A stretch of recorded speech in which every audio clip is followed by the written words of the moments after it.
Yan, zoom in ko para makita ninyo mga kasigap. Yan, dito yan i-connect yung section 2A. Yan, sa taas yung southbound, dito sa baba yung northbound. So ito yung mga unang pier na sasalo. Hindi siya double decker dito, no. Yan. Bukod-bukod siya ng mga magiging pier head tong dalawang columns na to dito sa unahan. Yung mababa na yon ayan yung northbound. Bukod siya ng pier head. Ito naman sa taas yung southbound, dito yan i-connect ko. Yan, bukod din siya ng pier head. So dito sa gitna, ayan yung double decker. Ayan, kung mapapansin natin, nandiyan dyan yung mga workers, naglalagay sila ng forma. Yan. Tapos, tsaka nila i-konkreto yan. Dalawa kasi yung beam dyan eh. Isa sa baba, isa sa taas. Pag natapos nila to, maging konkreto na yan. Tapos tinanggal na nila yung mga forma. Tsaka naman nila susunod, formahan, lagyan ng round concrete form. Itong mga rebar cage dito magkabilaan. Sinimulan ko to, walang naniniwala sa paligid ko. Ano? Magandang umaga mga kasikap. Nandito tayo ngayon sa may Beata Street, corner Paco Santa Rosa Road. So dito sa kaliwa natin yung rail track na DNR. Ito yung right of way din ng NSCR patungo dito sa likod natin Beata Station.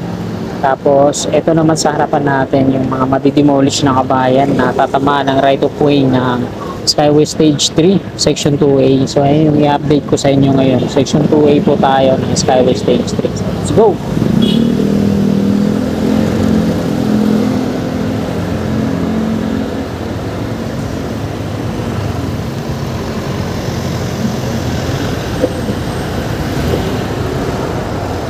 Unahin natin dito. So, sa ngayon, ito pa lang. Hindi pa totally wipe out yung mga bahay dito natatamaan, no? Yan, dito yan sa tawid ng creek. Ayun yung, kita nga dito yung mga pier na sasalo dun sa kabila. Sa may Pedro Hill, ay Paco Santa Mesa Road.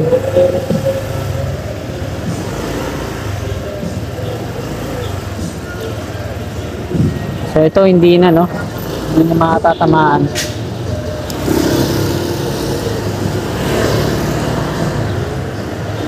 Ayan. Ito lang yung dalawang bahay dito.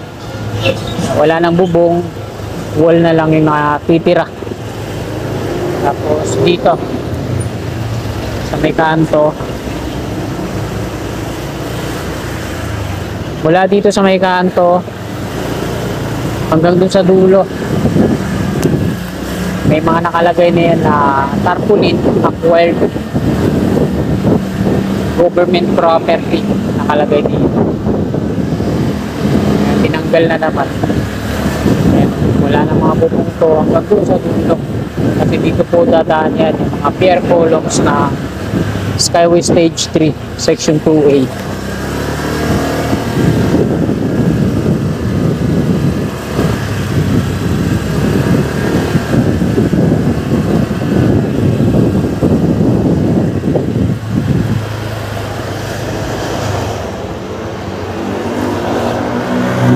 Yan. Hindi na tayo tutuloy dun kasi sinarado na naman to dito. Dito na tayo sa taas.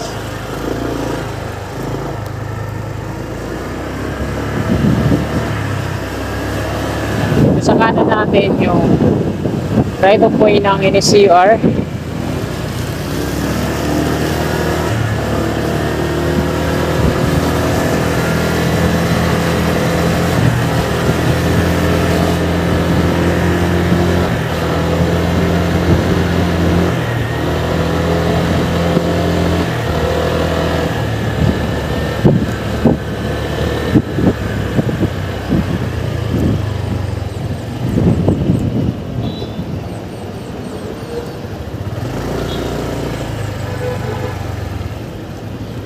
Ito po yung flyover mga kasikap dito sa may taas ng Beata PNR Station.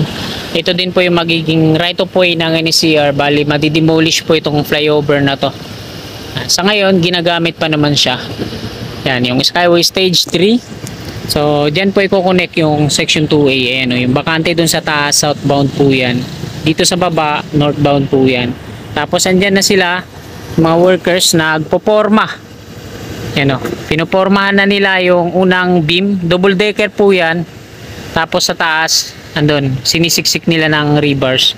So ito yung last na mga pier columns dito. Tapos dito yan sa tawid ng creek dadaan. Ayan, wala nang bubong yung mga kabayan dyan. Lera, patungo yan doon sa Padre Jacinto Zamora Bridge yan. Mga wala nang bubong yan. May street po yan doon. Ayun yung pagitan. Yung mga bahay papunta dito, yung mga madidemolish. Yan. So dito tayo para makunan natin yan doon.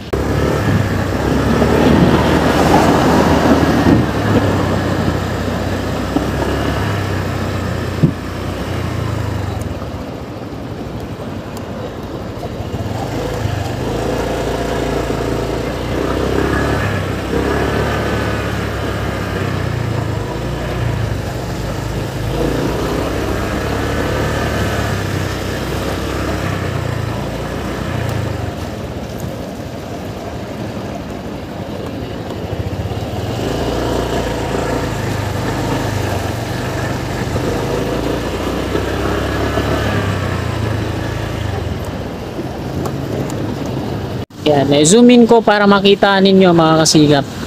Yan, dito yan i-connect yung section 2A. Yan, sa taas yung southbound, dito sa baba yung northbound. So ito yung mga unang pier na sasalo. Hindi siya double decker dito, no. Yan. Bukod-bukod siya ng mga magiging pier head tong dalawang columns na to dito sa unahan. Yung mababa na yon ayan yung northbound. Bukod siya ng pier head. Ito naman sa taas yung southbound, dito yan i-connect ko. Yan, bukod din siya ng pier head. So dito sa gitna, ayan yung double decker. Ayan, kung mapapansin natin, nandiyan dyan yung mga workers, naglalagay sila ng forma. Yan. Tapos, tsaka nila i-konkreto yan. Dalawa kasi yung beam dyan eh. Isa sa baba, isa sa taas. Pag natapos nila to, maging konkreto na yan, tapos tinanggal na nila yung mga forma, tsaka naman nila susunod, formahan, lagyan ng round concrete form. Itong mga rebar cage dito magkabilaan. Yan, dito sa kaliwa at sa kanan. Yan, sinisiksik na nga nila ng mga rebars pa, hindi sa tuktok. Tapos pag nakongkreto na yan, tsaka naman nila gagawan ulit ng ganito, beam. Para sa southbound yan, dito yan sa taas. Double decker kasi yan. Tapos yung dun kasunod, ganun din. Bukod-bukod sila ng mga pier head. Yan, itong mataas. Ay hindi. Gagawan nila ng beam yan dyan. Connected dun sa kabila. Parang upuan yung magiging design yan. Tsaka nila yung pier head na itong mababa, connected siya dito sa kanan. Tapos bukod ng pier head tong southbound sa taas. Ganun yun. Parang dun sa NLEX connector sa section 2. Tapos ito naman, so ganito din yung magiging resulta niyan. Parang upuan din yung design. Pa-curve na yan dyan. Oh. Patawid doon sa kabahayan. Yan. Ang kontraktor po na gumagawa dito ay Dumduma Construction and Trading Corporation. Sila din po yung gumawa dito sa Section 2B. Nag-uumpisa din dito sa Tomas Claudio Street patungo dun sa San Juan River. Makikita natin sa San Juan yung mga pier na nandun sa gitna ng ilog. Sila gumawa niyan. Ito yung mga pangunahing malalaking project ng Dumduma, subcon ng San Miguel Corporation dito. Karamihan ng mga ginagawa nila mga condominiums. So ayan mga kasikap, nakunan na po natin ang update dito. Dadako na tayo dito, no. Pakita ko naman sa inyo dun sa unahan yung pag-dredging ng San Miguel Corporation. Tinatambak nila dun yung mga borak tsaka basura sa unahan.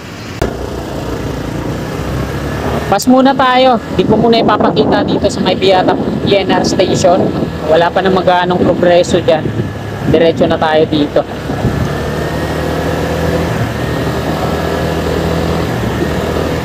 Kita nyo naman yung mga trainings dito na bakal. Pinagkakatay na. Mabigat po yan kung ipapatimbang yan. Ayan dito. Wala na. Pinuluyan na. So ayan mga kasikap, nandito na po tayo.